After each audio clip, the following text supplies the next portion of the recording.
Bonjour à tous, shalom frères et sœurs dans le Seigneur. J'ose espérer que chacun se porte bien par sa grâce. Alléluia. Nous bénissons le nom de notre Père parce qu'il est vivant, il est fidèle. Quand nous réalisons combien de fois chaque jour, il renouvelle ses bontés dans nos vies, le souffle de vie, l'occasion de faire mieux qu'hier, nous rendons grâce à son nom. Amen. Nous ne sommes pas meilleurs que ceux qui nous ont précédés dans l'éternité. Nous ne sommes pas meilleurs que ceux qui vivent dans des conditions difficiles, qui sont hospitalisés, qui n'ont plus de membres, qui vivent, par voie oxygénée, c'est très compliqué, et sont obligés de payer pour vivre, pour respirer. Mais nous respirons simplement, sans problème, et nous rendons gloire à Yahweh. Amen. Donc, je ne vais pas être trop long. J'avais une forte pensée dans mon esprit hier et j'avais à cœur de nous la partager sur l'humilité précisément. Nous allons échanger un peu sur l'humilité, mais avant, nous allons présenter ce temps entre les mains du Seigneur. Merci Seigneur Jésus pour ta grâce. Merci parce que tu es vivant, tu es fidèle, tu nous aimes. Alléluia. Merci parce que tu nous soutiens par la même lorsque nous vivons dans des conditions difficiles reliées à notre foi. Merci parce que tu es notre espérance, tu n'as pas changé. Nous te présentons ces moments entre tes mains, Yeshua. Dispose notre esprit afin de recevoir ta bonne semence. Père, nous croyons que la semence ne peut que germer si elle est jetée sur une bonne terre. Nous voulons être des bonnes terres, Adonai, afin de retenir ta pensée pour notre croissance, au nom de Yeshua, notre roi. Papa, reçois l'expression de notre adoration, Père, par l'amour que nous te manifestons aujourd'hui. Tu es fidèle, tu n'as pas changé. Quand nous réalisons combien de fois, Seigneur, aucune unité de mesure ne peut définir ton amour infini, ça nous rend davantage l'occasion, Père, de tomber encore plus amoureux de toi. Merci pour ta grâce. Merci pour ta fidélité. Au nom de Yeshua, notre roi. Amen. Donc, que le nom de Jésus soit béni. Comme je disais, nous allons un peu échanger sur l'humilité. C'est important. Parce que nous réalisons combien de fois beaucoup des hommes, s'égarent. Beaucoup de personnes pensent être supérieures aux autres. Et c'est un problème. Le Seigneur nous a toujours demandé d'être humble. Alléluia. Peu importe le niveau de connaissance que tu peux avoir, peu importe le statut social que tu peux avoir, gardons l'humilité. D'accord? Je vais expliquer rapidement une pensée directe, parce que Yahweh m'a fait réaliser quelque chose, et c'est justement le but de mon message aujourd'hui, bien évidemment en rapport avec l'humilité. Mais avant, nous allons prendre un passage dans le livre de Daniel 4, à partir du verset 29, ou du moins à partir du verset 28, on va commencer là. Daniel 4, 28. Au bout de 12 mois, comme il se promenait dans le palais royal à Babylone, le roi prit la parole et dit : « N'est-ce pas ici Babylone la grande que j'ai bâtie comme résidence royale, par la puissance de ma force et par la gloire de ma magnificence ?» La parole était encore dans la bouche du roi qu'une voix descendit du ciel. « Apprends, roi Nebuchadnezzar, qu'on va t'enlever le royaume, on te chassera du milieu des hommes, tu auras ta demeure avec les bêtes des champs, et on te donnera comme au bœuf de l'herbe à manger. Et 7 ans passeront sur toi, jusqu'à ce que tu saches que le Très-Haut domine sur le royaume, domine sur le règne des hommes, et qu'il le donne, autant pour moi, à qui lui plaît. » Au même instant, la parole s'accomplit sur Nebuchadnezzar. Il fut chassé du milieu des hommes, il mangea de l'herbe comme les bœufs, son corps fut trempé de la rosée du ciel, jusqu'à ce que ses cheveux crussent comme des plumes des aigles et les ongles comme ceux des oiseaux. Après le temps marqué, moi, Nebuchadnezzar, je levai les yeux vers le ciel, et la raison me vint. J'ai béni le Très-Haut, j'ai loué et glorifié celui qui vit éternellement, celui dont la domination est une domination éternelle, et dont le règne subsiste de génération en génération. Amen. Donc ici, vous connaissez un peu l'histoire, de moins pour ceux qui savent. Il est question de Nebuchadnezzar, le roi de Babylone.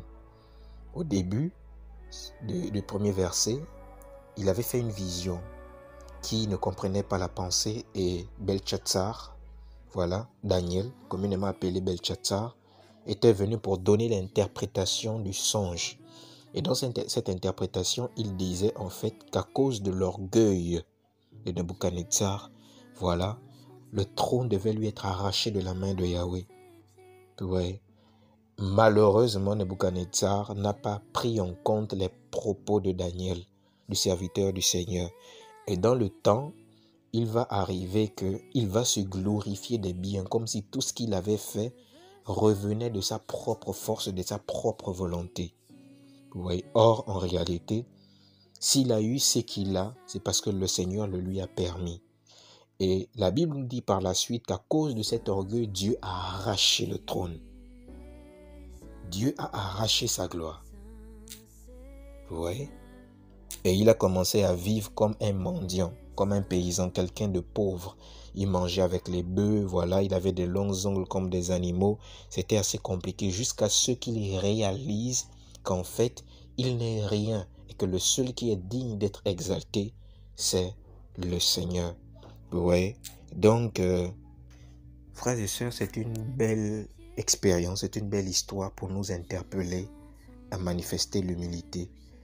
Quand on voit combien de fois beaucoup de personnes aujourd'hui se livrent, d'accord, à des choses à cause de l'orgueil, quand ils ont la grâce d'obtenir certaines choses, facilement l'orgueil se manifeste, on se rend compte qu'ils précipitent leur chute. Parce que la parole nous fait comprendre que l'orgueil précède la chute. En toute occasion, le Seigneur attend de nous que nous soyons des personnes humbles. Soyons humbles. La Bible dit que le Seigneur fait grâce aux humbles. Oui. Manifester l'humilité, d'accord, c'est donner une occasion à sa destinée de rentrer dans des grâces que Dieu a préparées pour nous. Parce qu'aujourd'hui, quelqu'un peut recevoir une prophétie. Et la prophétie tarde, pourquoi? Parce que simplement, la personne manifeste des comportements orgueilleux. Le Seigneur a prévu pour nous des projets de bonheur et non des projets de malheur.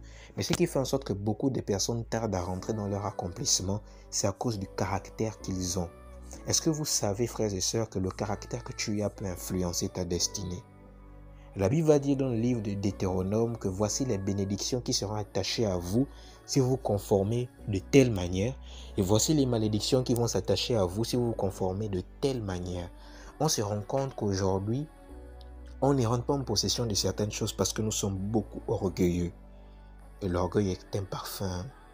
Regardez aujourd'hui les frères et sœurs qui dégagent ce mauvais parfum d'orgueil. Beaucoup de personnes manifestent ce parfum. Et ce parfum repousse les gens. Ça n'attire pas les gens.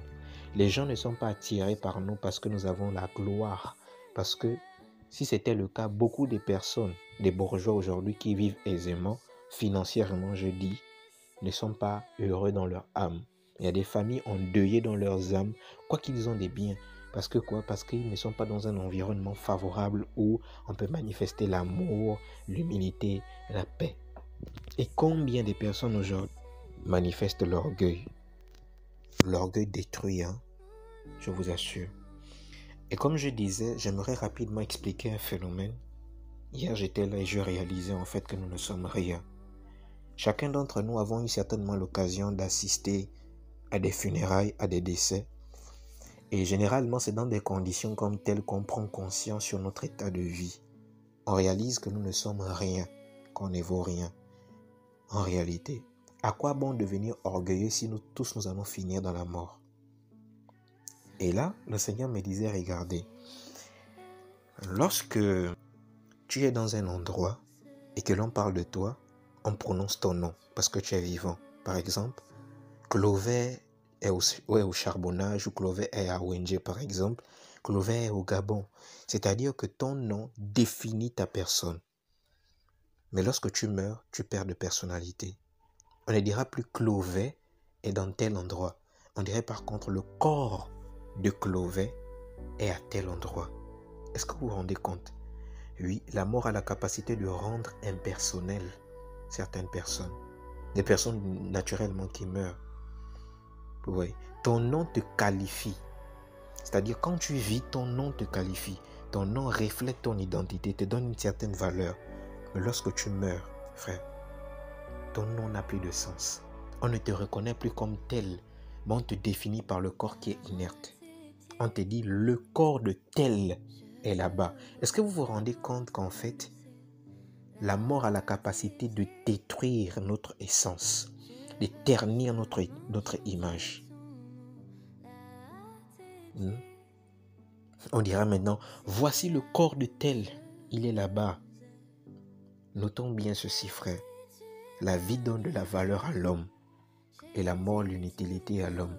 Finalement, tu es quoi si tu meurs? À quoi ça sert d'être orgueilleux si au final, à ta mort, tu n'es rien du tout? Restons humbles. À quoi ça sert d'être orgueilleux si au final, on va te définir par ton corps et non par ta personnalité? On ne va plus dire ce bourgeois-là, on dira le corps de ce bourgeois. C'est-à-dire qu'on ne te qualifie plus comme quelqu'un d'existant, mais quelqu'un d'inexistant. On dira son corps. Genre, c'est comme une expression prise en balayeur pour dire qu'en fait, il n'a plus de vie, il n'a plus d'identité. Ça ne sert plus à rien de prononcer son nom en le qualifiant comme tel. C'est mieux de dire son corps parce qu'il n'y a plus de corps, il n'y a plus de vie. Il est devenu une enveloppe vide. Donc, à quoi ça sert d'être orgueilleux si au final, on ne va plus te respecter, mais on va te définir par ton corps qui sera inerte? À quoi ça sert? Et je nous encourage un peu, pour ceux qui ont un esprit fort, d'aller un peu dans des cérémonies, des rencontres, des convocations ou de deuil. Parce que c'est là-bas où on réalise beaucoup de choses. Quand on perd nos parents, on perd nos proches, on se rend compte que la vie n'est vraiment rien. Et donc restons humbles. L'humilité est très importante. On va mourir sans nos biens. C'est triste. Donc, à quoi bon devenir orgueilleux? À quoi bon mépriser les autres? Et l'orgueil précède la chute, frères et sœurs. L'orgueil précède la chute. On va prendre, je vais finir par là, 2 Chroniques chapitre 26, à partir du verset 16, si je ne me trompe pas. 2 Chroniques 26, à partir du verset 16.